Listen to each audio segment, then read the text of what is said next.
kan tadi, bagi mereka yang baru ikut, apa benda lah Zul cerita ni. Mereka yang dah lama ikut, okey, ada yang faham, ada yang masih lagi confused ya. Jadi saya cuba terangkan macam mana kita nak baca bila kita trade. Bila kita melihat kepada mana-mana chart ya, anda lihat kat mana-mana chart, apa chart ni, AUD-CAD contohnya, anda lihat mana-mana chart, yang penting kepada anda adalah apa yang akan berlaku di sebelah kanan ni. Apa yang akan berlaku sebelah kanan ni. Dan apa yang orang buat adalah dia akan melihat kepada history of price. Dia akan melihat kepada price history ya, berdasarkan apa yang berlaku. The idea is apa yang berlaku pada masa lepas akan mempunyai bentuk berulang, sama ada kepada structure, level, momentum dan lain-lain ya. Di sinilah kalau anda cuma melihat kepada structure dan melihat satu sahaja instrumen, hampir mustahil. Maksudnya, contoh anda gunakan benda-benda seperti Elliott Wave, Gann, anda gunakan Wolf, anda gunakan, saya dah buat benda tu, Wyckoff, anda gunakan, dan baca satu sahaja. Dia banyak fail setup. Jadi 50-50. Jadi hampir 50-50. Di sinilah kenapa saya masukkan faktor correlation. Jadi, untuk kita nak faham correlation, dan saya akan terang, kita balik kepada yang ini selepas ni kita lihat kepada apa yang kita apa peranan lah instrumen-instrumen tu dalam pasaran kewangan. Okey, saya skip banyak benda-benda ni. Kita direct pergi kepada apa yang kita guna pakai Yang first anda kena faham mata wang ni dahulu. Mata wang ni dulu Yang pertama, US dollar, king. Itu king. Dia banyak mempengaruhi apa yang berlaku dalam pasaran modal. Cost kepada harga. Ini US dollar. Sebabnya banyaknya hutang, transaction, cross border, minyak. Biarpun makin banyak orang dah start guna mata wang lain, tetapi dolar masih merupakan mata wang yang paling banyak dalam kitaran. Ada cubaan untuk nak gunakan teknologi Bitcoin, blockchain dan sebagainya. Bagaimanapun harga dia, anda paling banyak nampak Bitcoin pun kod dia dalam US dollar. Anda tak dapat lari daripada US dollar. Anda ceritalah macam mana pun. So itu US dollar. Nombor 2, kita ada JPY. JPY ni nota baru. Tak kisah orang nak kata apa pun, US dollar masih lagi merupakan rujukan kepada harga. Rujukan kepada nilai mata wang. Macam mana pun, nilai aset masih US dollar. Ada cerita macam mana pun. Apa juga teori orang bawa, masih lagi US dollar. Okey, itu nombor 1. Nombor 2, JPY. JPY ni mata wang pembiayaan. Okey, sebab dia interest rate dia rendah. Bila interest rate rendah, even dalam negara dia pun, pelabur dia, kalau dia melabur dalam je pun, pulangan tetap dia adalah rendah. Okey, jadi apa yang diorang buat, diorang banyak melabur kat luar. Of course, being Japanese, diorang ni proud kepada diorang punya sendiri So there are certain percentages, contohnya macam dia orang punya EPF itu adalah antara terbesar dunia kalau nak tahu dia ada certain percentage yang dia pegang aset luar dan juga kepada mereka yang mencari dana pembiayaan untuk pelaburan dia, cuba untuk meminjam dalam currency yen sebab interest rate dia rendah. Itu peranan JPY. Jadi dia banyak berkaitan dengan sentimen. Jadi bila sentimen positif, banyak aliran keluar, orang pinjam dalam dia dan tukar balik kepada tempat duit dia, tempat dia nak melabur. Macam anda nak melabur kat KL, anda melabur dekat Jakarta, anda tak dapat guna Japanese yen, anda kena tukar kepada mata wang negara tu. Jadi effectively bila anda tukar, anda sedang jual Japanese yen dan beli mata wang tempat negara anda melabur tadi. Itu sebabnya bila sentimen positif, JPY lemah. Bila sentimen negatif, JPY kuat sebab anda keluar daripada tempat anda melabur, tutup position, anda keluar balik dan tukar balik kepada mata wang pembiayaan anda, Japanese yen. Itu sebab dia. Okey, euro. Euro ni dilihat sebagai mata wang kedua, ya, sebabnya zon ekonomi dia besar. Of course kita ada China, kita ada US, tetapi kena faham dekat eurozone ni banyak negara, ya, Germany, France, dulunya UK dah keluar, kita ada Holland, kita ada mana lagi, kita ada kita ada Italy bakal pemenang ni kan, Euro, contoh. Betul kan ni? Bakal pemenang ni, okey, itu adalah untuk mata wang kedua. GBP inilah mata wang tertua di antara semua ni. Dia mata wang tertua, bank pusat tertua di antara semua ni. Yang lain-lain ada lagi bank pusat lagi tua, tapi dia dikonsider sebagai pusat financial. Secara anda nak cerita Wall Street, anda nak cerita New York, anda nak cerita Zurich, anda nak cerita apa, tak. Orang masih lihat London tu sebagai pusat financial market.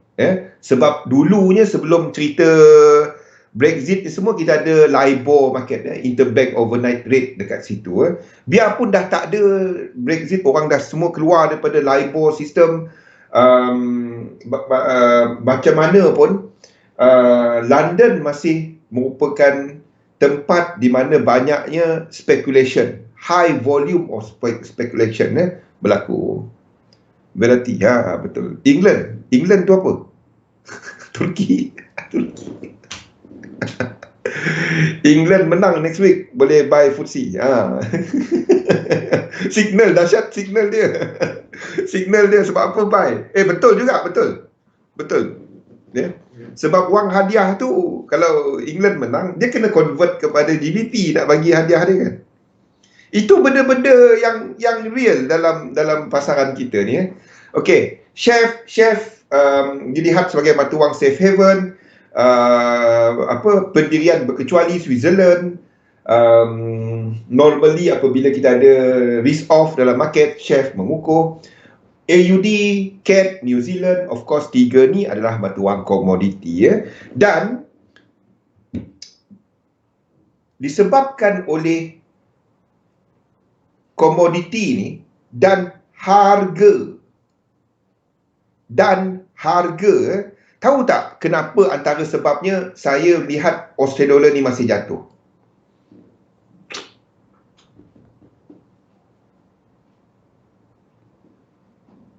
Ada analisis, yes, betul, tak salah Pian. Pasal bola tu, yes, betul. Sebabnya anda nampak masa game kan, esok tu anda akan nampak volume rendah. Trader tengok bola, lepas tu ada yang pergi stadium semua, lepas tu esok tu productivity dia turun. Volume trading jatuh, market lebih sideways. Betul, tak salah. Itu adalah antara benda yang berulang-ulang tiap kali Euro. Setiap kali Euro, World Cup. Dua tu. Setiap kali Euro dan World Cup, kalau ada game England terutamanya. Sebab ni, terutamanya bila ada game England. Nampak? Memang ada kaitan. Kalau anda tengok kepada cycle ni, memang ada kaitan. Okey. Sebab apa saya masih nampak Australian dollar ni masih turun? Disebabkan oleh China tadi baru potong rate. Mabuk tak dapat bangun. Ni. US dollar masih ada key ke atas untuk siapkan wave 2 dia. Sebab itu kita ada AUD, NZD, biarpun kita cerita pasal dia nak naik rate lah, apalah New Zealand dollar ni kan. Tapi gambaran besar dia untuk short term dan medium term masih lagi ke bawah. Masih lagi ke bawah untuk Australian dollar dan New Zealand dollar. Tapi dia akan mengukuh selepas dolar ni sampai resistant. Dua ni yang akan paling rancak. Terutamanya New Zealand dollar. Ingat, March 2020, mana satu yang first breakout macam ni? Mana satu? Ini March 03 2020. Mana satu mata wang yang first breakout? Mana satu yang leading? Siapa ingat?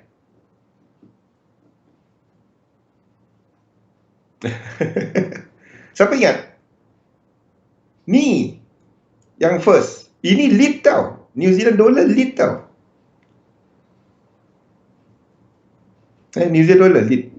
Okay, Canada dollar, yes. Commodity pun salah spelling. Sekejap tak suka tengok dia salah spelling. Commodity. Apa benda commodity? Mana kita punya ni tadi? Slide. Sekejap Okey, commodity.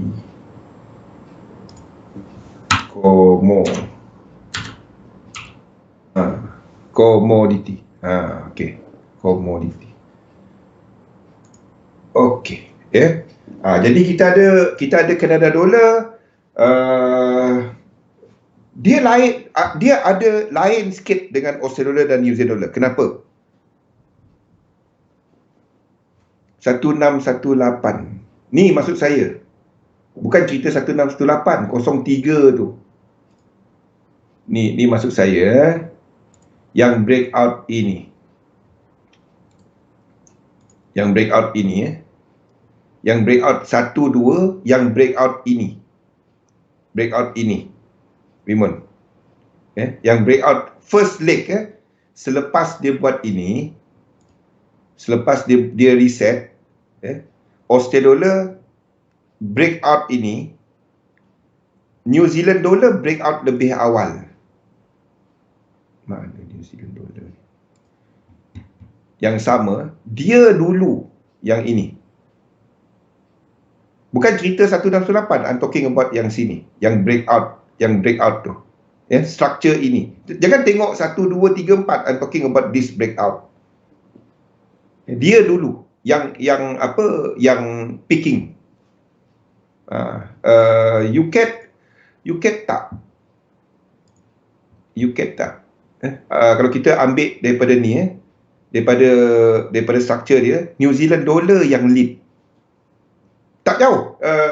Ranking dia New Zealand dollar, CAD, lepas tu AUD. Itu ranking dia. Dan kita ada GBP, Euro, Chef. Bukan cerita 1618. We are talking about this breakout. Continuation dia punya pattern. Tapi saya tak masukkan benda tu dalam kita punya ni. Kalau saya nak terangkan elite wave pun pening, saya nak terangkan pasal ni lagi pening. Simple. Guna momentum tu anda nampak. Bukan yang tu. Okey. Jadi saya akan cari yang ini nanti, tapi bukan sekarang.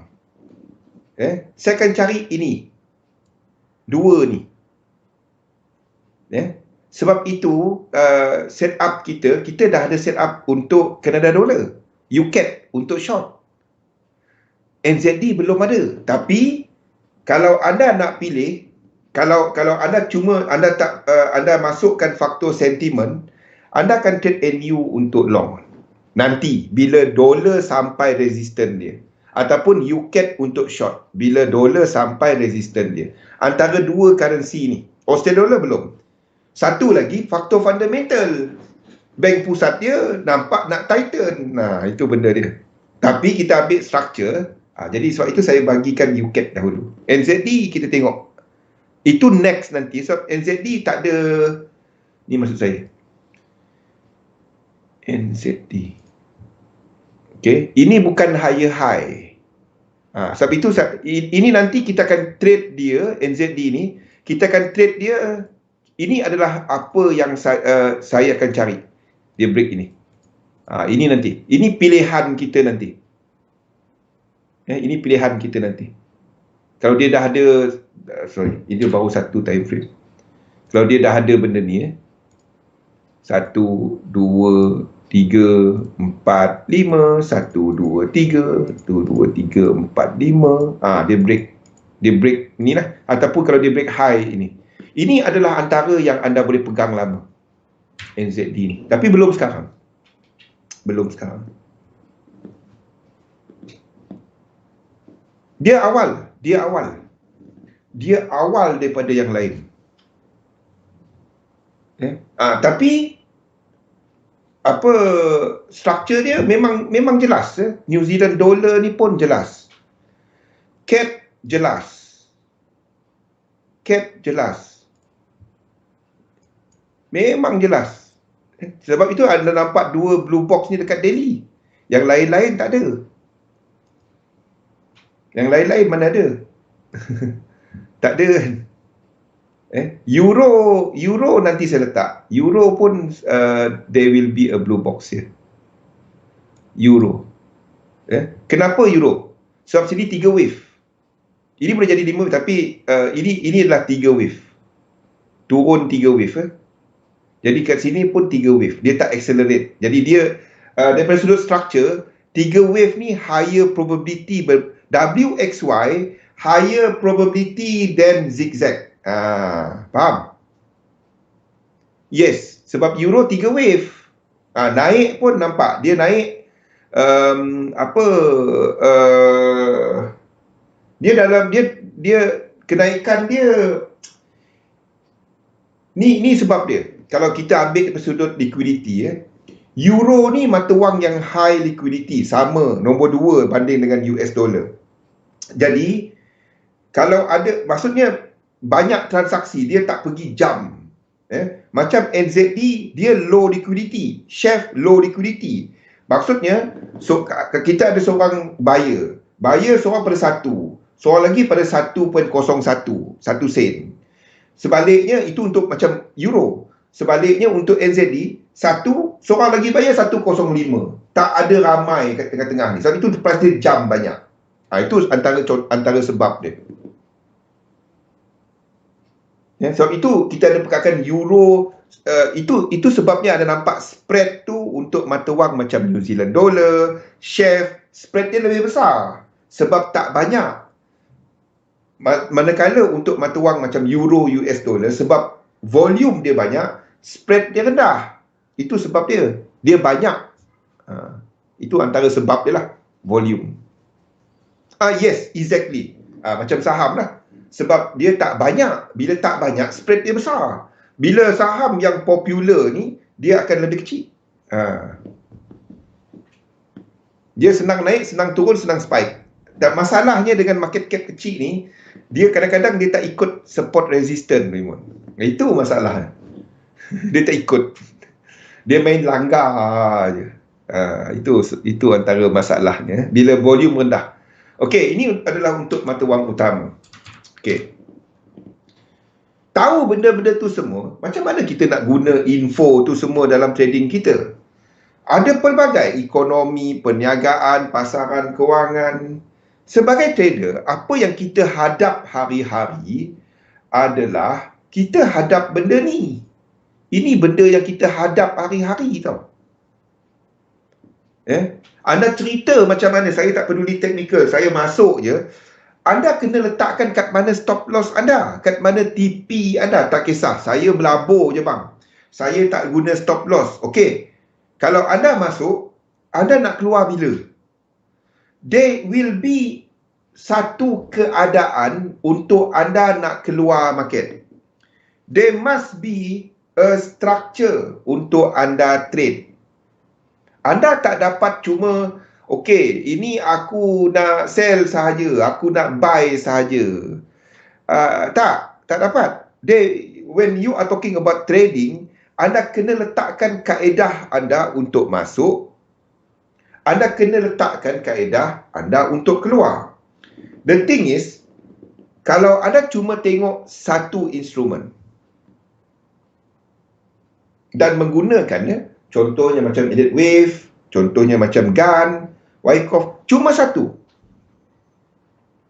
Saya tak nampak kaedah dia.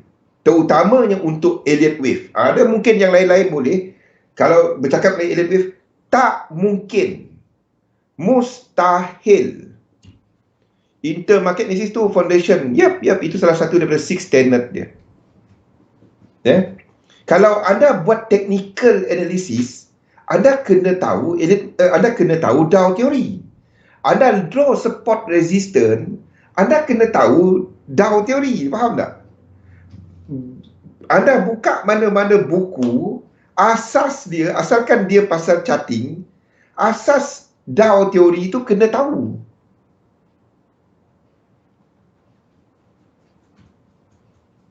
Okey, ya ke? $10-15 tu asal dia dia tak dapat cara tu, Wimon. Dia kena ada cara daripada sudut portfolio. Itu cara berfikir yang saya tak nampak. Seriously tak nampak. Dia kena daripada portfolio dulu. Then anda cerita pasal 5-6 account trade, and then daripada cara tu dan anda dapat merancang. They must be objective. You can't be doing, okay, satu account $15. Okay, trade dia. Kalau cara tu jadi, semua orang buat, ramai dah kaya. Imran tadi cakap Dow theory, itu kena ikut. Apa pun anda kena ada kaedah pengurusan. Itu je, Wimon. Dia kena ada kaedah pengurusan yang ada daripada sudut objektif. Itu yang kita bincangkan sebelum ni. Kalau anda cerita pasal $15 trade, apa yang dia nak capai, apa losses dia, apa winners dia, benda tu kena nyata dalam setiap account, dalam setiap sistem anda. So trading account tu cuma tempat anda melaksanakan entry. Objektif. Itu pertama dia. Anda kena tahu kenapa anda trade. Ya, kalau jadi duit, bila dia jadi? Had mana? Kalau gagal, had mana gagal? Bila anda nak start naik, bila anda nak start turun. Itu dia. Itu benda pertama. Bukannya pasal benda ni. Okey, balik kepada ni . Di sinilah saya melihat kepada discorrelation. Discorrelation, iaitu kaitan di antara pergerakan US dollar. Kenapa dia tak tekan? Kaitan di antara pergerakan US dollar, yen dan juga indeks equity. Itu durian. Indeks equity, saya lihat dia sebagai mewakili kepada aset pelaburan. Ada banyak aset. Hartanah lah, ETF lah, apalah. Dan ini adalah pasaran yang paling trending. Antara tiga ni, ini adalah pasaran yang paling trending. Anda buka chart, anda tengok, senang nak baca chart dia. Senang nak tengok. Ini anda tengok, ni nak ke mana? Naik. Dah. Of course, dia tak turun, dia tak pergi naik satu line. Dia akan turun naik. Tapi arah dia, naik. Cukup. Okey, ini adalah untuk dolar. Ini pula untuk yen. Nampak? Kita ambil besar sikit. Sideways. Ini pula untuk dolar. Ada cerita macam mana pun, ini sideways. Ada cerita macam mana pun. Sedangkan untuk indeks tadi, sedap dia tengok. Naik, cantik, dia senang je nak tengok kan. Ni dolar. Lagi besar. Ni dolar. Dia nampak pergerakan sideways. Okey. Jadi untuk kita memudahkan membaca chart, kita jadikan panduan kita kepada chart yang jelas. Chart yang jelas adalah ini. Faham? Chart yang jelas. Maksud chart yang jelas tu, ingat tak kita 1 minggu ni kita nanti kita lukis ni balik lah. Tak sempat, Isnin nanti kita sambung balik cerita ni. So, Isnin pun kita cerita pasal market dynamic. Chart bentuk-bentuk dalam immediate wave, dia adalah asas benda ni je. Asasnya benda ni je. Iaitu trend 5, korektif 3. Anda pegang ini je. Dan setiap dia ada sifat dia. Okey? Yang 5 ni, dia ada 3 pecahan. Yang pertama motif. Motif yang biasalah. Yang kedua adalah motif dengan extension. Yang ketiga adalah diagonal. Okey? Yang ini. Yang 3 ni, kita ada terbahagi kepada 2 kategori. Yang pertama adalah simple. Simple adalah zigzag ataupun flat ataupun triangle.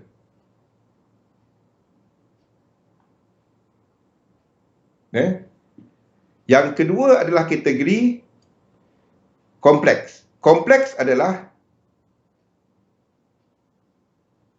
WX dan Y ataupun WXY, X dan Z. Okey, ni yang sebelah sini. Tapi kalau saya tanya kepada anda, bentuk mana yang senang nak baca? Bentuk ini. Betul tak? Bentuk ini kita, itu dia. Antara 3 chart ni, mana bentuk yang senang kita baca? Antara bentuk semua ni. Bentuk ini, anda ceritalah macam mana pun. Betul? Bentuk ini yang paling senang nak dibaca. Jadi kita gunakan dia sebagai kita punya asas. Ini boleh jadi WXY, ABC, boleh jadi apa juga yang kita nak lukis dia. Sama juga yang dekat sini. Anda boleh lukis apa juga. Anda boleh lukis dia sebagai A, B, C, W, X, A, B, C, Y. Ataupun anda boleh jadikan dia 1, 2, 3, 4, 5 diagonal.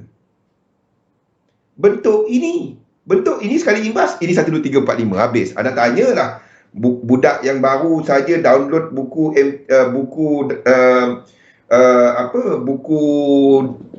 Elliott Wave 5 minit tadi. Dia tengok, ini motif. Tak payah ikut webinar Zul berminggu-minggu. Ini motif, kan? Jadi kita gunakanlah dia sebagai kita punya map utama. Okey? Dari situlah anda nak buat correlation semua ni. Jadi bentuk yang paling jelas adalah bentuk ini. Okey. Di antara 3 aset ni, ketiga-tiga aset ni, kita jadikan indeks tadi sebagai kita punya bentuk utama. Okey, Rashidi, jumpa lagi Isnin ni insyaAllah. Okey. Jadi kita ada indeks sebagai indeks. Bukan hanya S&P 500, anda tengok semua lain. Adalah yang macam KLCI, yang lebih lower cap, lebih kecil dia punya market. Dia punya ni lebih sideways sikit. Tetapi indeks utama, kita nampak dia trending. Simple dia nak baca dia. So, daripada indeks tadi, kita nampak this big move. We are looking at this big move. Sama ada dia extend lagi ke atau tak ke, we are looking at this move. Okey. Sekarang ni, apa di sinilah anda melihat kepada structure dan juga correlation. Di sini. Okey. Kita ambil kepada ni.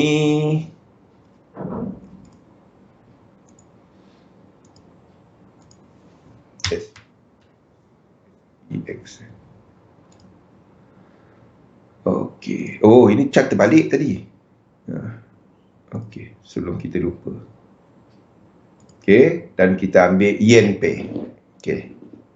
Kita ambil yen pair. Kalau anda nak tahu macam mana datangnya awalnya market dynamic ni, okey.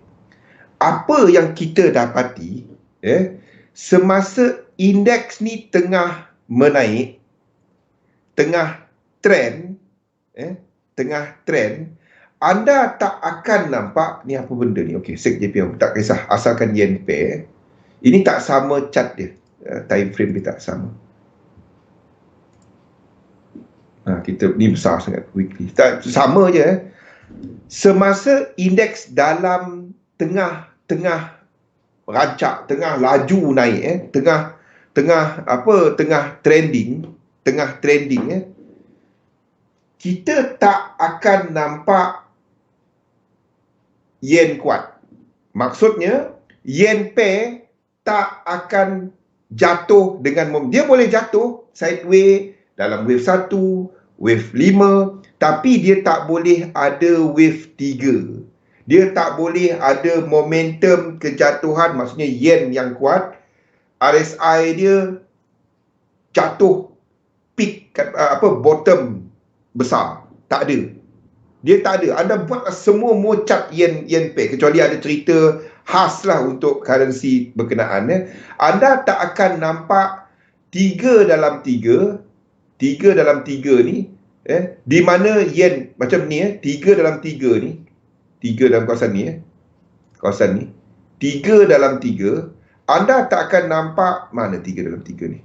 Ni, anda tak akan nampak yen kuat. Tak ada. Maksud yen kuat ni, ini jatuh. Tak ada. Saya cari chart, macam-macam chart, tak jumpa. Tak ada. Anda ambil lah apa-apa yen pair. Anda tak akan jumpa benda tu. Ini dia. Kawasan ni. Maksudnya dia jatuh dengan momentum. 3 dalam 3 adalah kawasan ni. Okey. Anda akan dapati benda ni berlaku. Dia tak ada yang dia jatuh macam ni. Tak ada. Jadi, daripada anda buatlah semua chart, tak kisah anda pergi 1 hour ke, 1 saat ke, anda pergi apa ke, semasa wave 3 dalam indeks, apa-apa indeks yang tengah pecut ke atas semasa wave 3, anda tak akan nampak mana-mana yen pair yang sedang pecut jatuh ke bawah. Tak wujud. Memang tak ada. Dia boleh sideways ataupun jatuh ke bawah dalam sideways. Dia tak boleh jatuh macam ni. Tak wujud. Kecuali negara tu ada apa-apa lah, perang ke apa ke kan. Tapi ini adalah lazim dia. Ini adalah syarat dia. Jadi bermaksud bila kita ada indeks dalam wave 3 ni, JPY kena jatuh. Dia tak boleh kuat. Tak boleh. Mungkin kawan dia tu lemah, tapi JPY akan lebih lemah daripada dia. Dalam mana-mana keadaan. Anda buatlah dekat chat semua. Kalau rajin tu pergi cari. Saya dah pergi bertahun buat benda ni, tengok tak jumpa. Bila kita ada momentum dalam indeks, maksudnya pergerakan dalam wave 3, satu saya kena gunakan elliott wave. Saya tak dapat guna benda lain. Jadi bila kita tahu ini berada dalam wave 3, kita sedang tengok, saya gunakan perkataan asal bila kita ada indeks yang dalam wave 3, kita sedang tengok negatif. Ni nama asal dia, bukannya indeks dinamik. Nama asal yang saya guna pakai negatif yen dynamic. Ini nama asal dia. Sebab saya dulu buat dia untuk currency market, bukan untuk financial market. Sekarang ni saya terpaksa ubah dia kepada indices dynamic sebab lebih ramai follower, bukan hanya trader forex. Tapi benda dia sama, iaitu apabila indeks tengah ada momentum dalam some sort of wave 3 dalam 3 any 3, yen tak boleh kuat. Dia akan jatuh. Yen akan jatuh. Ya, kalau ada kawan dia akan lebih lemah daripada kawan dia. Okey. Satu sifat dalam financial market, semuanya adalah pair. Bukan hanya currency. Ya. Orang kata kau trade currency. Dia trade pair. Anda beli saham Apple tu, kalau anda kat Malaysia, anda sebenarnya, kalau anda sedang beli Apple /US dollar tau. Faham tak? Apple ni juga saham dia, anda boleh pergi dekat Singapore, anda boleh buy dia. Kat Jakarta ada, tak silap saya kan, boleh beli dia. Itu yang peluang arbitrage, tak apa, saya cerita. Dia juga di offer dekat lain-lain bursa, tapi utamanya adalah kepada US dollar. Jadi Apple tu satu anda nampak dekat chart dia yang sebelah kanan ni, dia akan letakkan sebagai dolar. Ini dolar, ini harga dia dalam dolar. Ini dalam dolar tau. Ada letak dia dolar. Tak ada dalam ni. Ini semua dalam dolar. Ini harga dia dalam dolar. Okey. Dalam satu-satu masa, sebaliknya, kalau anda nampak, indeks ni, kalau sekali lagi anda pergi pada indeks ni, bila indeks ni jatuh, masa tu anda nampak yen kuat. Bila indeks jatuh, anda nampak indeks yen ni kuat. Indeks jatuh, anda akan nampak yen kuat. Bila indeks jatuh, yen kuat. Maksudnya semua masa indeks jatuh, yen kuat. Jadi bila je indeks jatuh? Indeks yang trending dia cuma buat pembetulan apabila yen kuat. Nampak? Semua, tak kisah dia apa AUD JPY. Anda ambil lah apa-apa pair yen, sama je cerita dia. Kecuali USD JPY lah. Okey. Bila indeks jatuh, inilah masanya JPY kuat.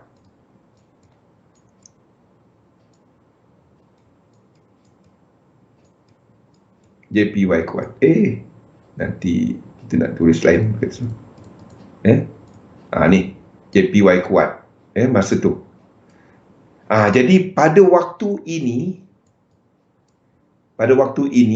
kita adalah dalam positif yen dynamic. Bila indeks jatuh, kita akan ada positif yen dynamic. Okey, kita ambil cerita market sekarang.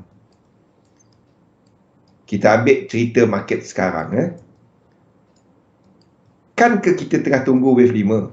Ini sebagai satu. Faham? Nanti barulah anda masuk yen pair untuk short. Belum sekarang. Ini masih ke atas.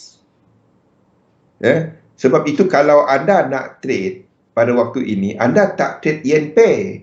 Kalau nak trade yen pair, anda trade USD JPY. Sebab kita ada US dollar dynamic pada waktu ini. Anda tak masuk lain. Anda cuma masuk yen pair bila ini. Wave 3. Boleh?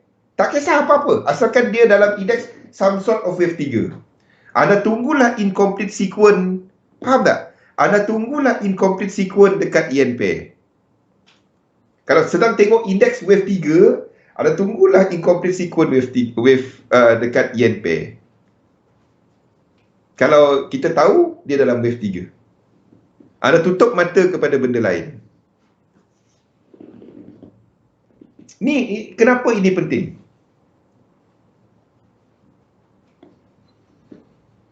Sampai area nak buy, boleh sell yen pair dulu. Yes, masa ini tengah buat correction. Only masa yen pair, anda tak pergi, syarat dia, anda tak pergi short index. Sebab apa gila kita nak pergi short index? Dia paling trending. Itu je kan, Raymond.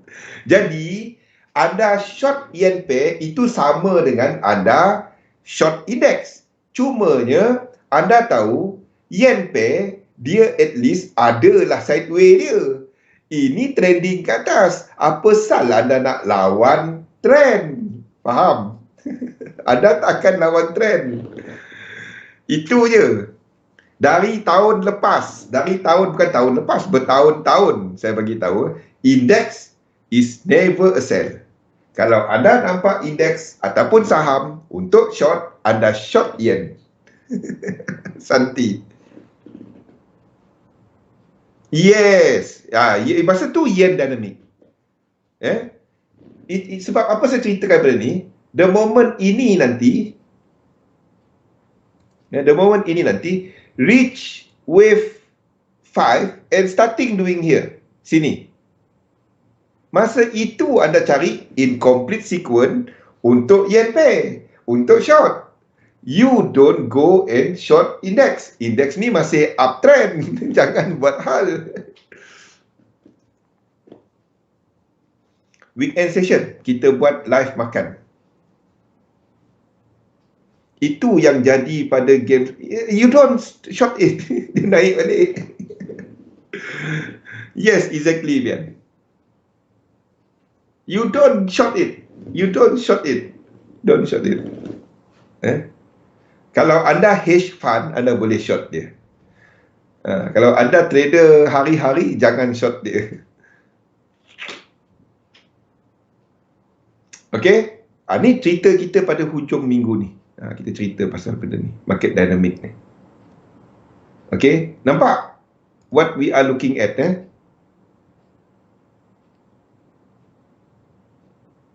Beribu kali dah. Banyak kali dah. Banyak kali lekat. Asal saya nak benda tu lekat kat otak.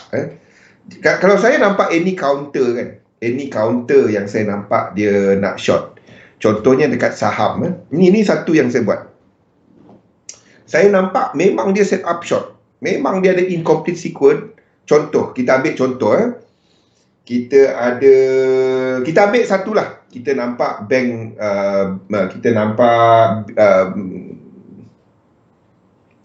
saya ambil satu contoh, Bank of Canada, Bank of JP Morgan. Kita ambil contoh. Katalah kita nampak set up. Memang set up dia short. Memang set up dia kan. 1, 2, 3, 4, 5. Breakout. Okey. Dan ini dah nampak 5 wave. Dan memang dia, memang short lah. Memang short. Memang set up dia short dan dia naik balik.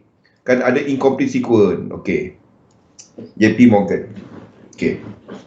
Contoh, Maybank ke apa ke, saya bagi contoh. Kita tahu, ini adalah berkaitan dengan interest rate dan overall sentiment pelabur. Ini bank punya saham tak akan jatuh banyak kecuali dia ada kemelut dalaman dia terlibat dengan apa-apa. Tak, dia jarang ada set up untuk short untuk bank. Tapi kalau ada set up short dia, anda tahu sama ada kalau the whole industry tengah jatuh, itu berkaitan dengan interest rate ataupun berkaitan dengan overall sentiment besar market. Orang tak buat loan, bank pun turun. Overall market turun dah. Okay. Dalam keadaan seperti ini, bila interest rate turun, apa yang naik?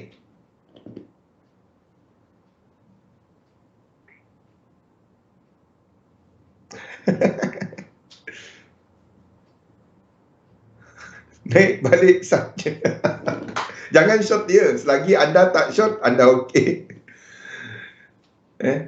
Kalau interest rate turun, ingat pelabur Jepun tadi pelabur sebab apa? Itu salah satu dia lah. Lemon. Leman.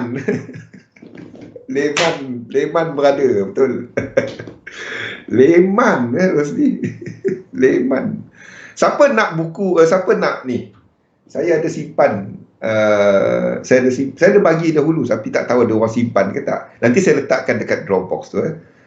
Dia punya siapa nak belajar jadi currency trader, dia punya training module dia saya ada. untuk Lehman Brothers. Ni, Interstate jatuh, bond anda boleh cari untuk siapa yang trade ZN, siapa yang trade US 10 years. Okey, itu Interstate. Itu bagi mereka yang trade STIR, short term Interstate. Okey, tapi ini akan lebih kesan dia kepada apa? JPY. You don't short index, you don't short saham. Saya akan nampak bank punya saham jatuh, the first thing kalau bank punya saham jatuh, itu adalah lasting. Itu adalah something yang besar dalam market. JPY pair akan jatuh banyak.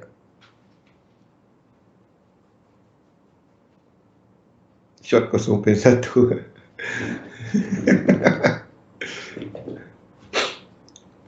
Faham?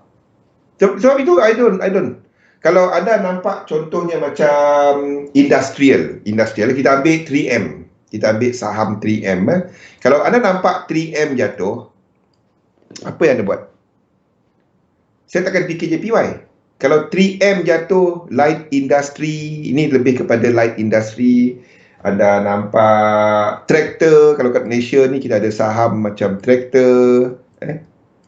Kalau anda nampak, ini mewakili, ini adalah bellwether untuk industri. Kalau saham-saham macam ni jatuh, apa yang anda fikir? Bila industri jatuh, industrial, apa yang anda fikir? Apa benda yang first anda fikir? Apa yang banyak digunakan dalam diorang ni? Apa pengaruh dia? Ada lagi time kan? Push, 4 minit lagi. Apa yang anda fikir? Saya takkan short dia. Saya akan tengok kepada komoditi. Ini waktunya direct saya akan tengok komoditi. Faham? Kalau industri. Sebab industri pakai komoditi. Kalau industri jatuh, saham-saham dia jatuh, ini akan kurang permintaan.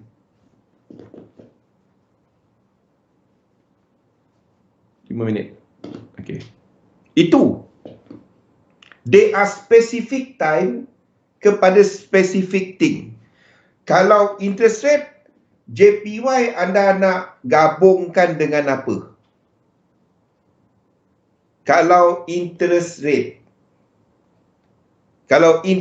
jatuh, satu dunia jatuh, JPY anda nak gabungkan dia dengan apa? Not AUD, JPY, not NZD. Yes, itu high beta, tapi mata wang dia masih tinggi ni. Faham? Ini. Kalau kejatuhan ni disebabkan oleh kejatuhan saham apa semua kan, dan industrial lead paling teruk, macam mana nak tengok industrial? Itulah guna ETF semua tu. Ini kita sambung Isnin lah. Itulah kegunaan ETF semua tu. Anda nak tengok mana satu yang lagi kuat, mana satu ni. Anda pergi dekat, kita ambil contoh mana? Kita ambil contoh dekat sini. Anda boleh tengok dekat Coifin.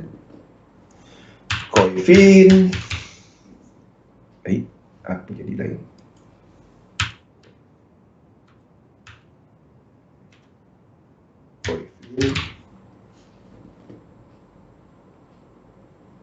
Apa jadi benda lain ni? Okey. Anda boleh tengok kepada ETF dia. Ni free je pun. Kan? Ini free je pun. Anda boleh tengok kepada ETF dan anda buat screener sama macam saya buat. Ini anda boleh tengok kepada screener, kepada sektor-sektor dia. Mana satu yang ni, anda buat chart-chart dia buat macam ni. Faham? Ni Coifin ni free je pun. Dia ada yang bayar. Boleh. Ni sama macam anda tengok Finviz apa semua. Ni free je pun. Kalau anda nak buat benda-benda ni lah, anda nak tengok kepada ETF sektor dia, real estate, dengan core, anda boleh buat macam ni. Lepas tu anda tengok boleh chart ni lebih besar.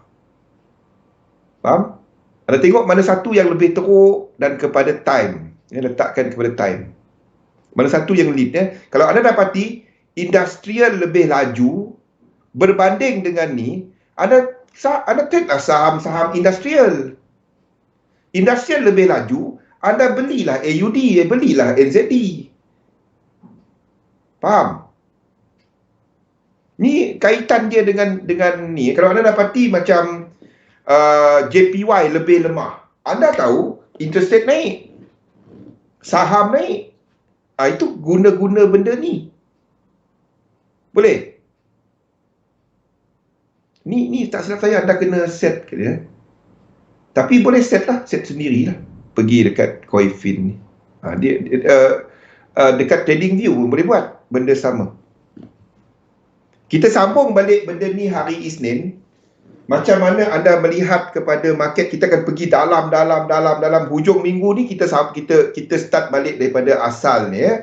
Ikut dekat Discord, insyaAllah kalau tak malam esok, hari Ahad, tengok dulu. Kalau orang rumah kata ada movie night, kita movie night. Tak ada Discord. Discord kita hari Ahad. Kalau orang rumah kata tak ada movie night, hari Sabtu pukul 9 kita jumpa kat Discord. Boleh? Kita sambung cerita ni pada hari Isnin. Bagi mereka yang trade saham, benda-benda ni anda kena tahu. Faham? Saya trade 3M je. Saya peduli apa dengan yen, dengan apa. Tak. Dia satu market. Everything berkaitan. Okey, Santi yang dekat Discord nanti insyaAllah. Nanti saya umumkan kat Discord. Saya kena tengok, check dulu. Punch card atau tak punch card. Terus ke ads. Okey. Zatul pun dah standby. Saya serahkan balik. Kita masuk kepada ad terus. Nanti anda jangan ke mana-mana sebab masih ada sesi Zatul. Nanti saya umumkan ni. Kena punch card dulu. Kan tidur luar aku kan.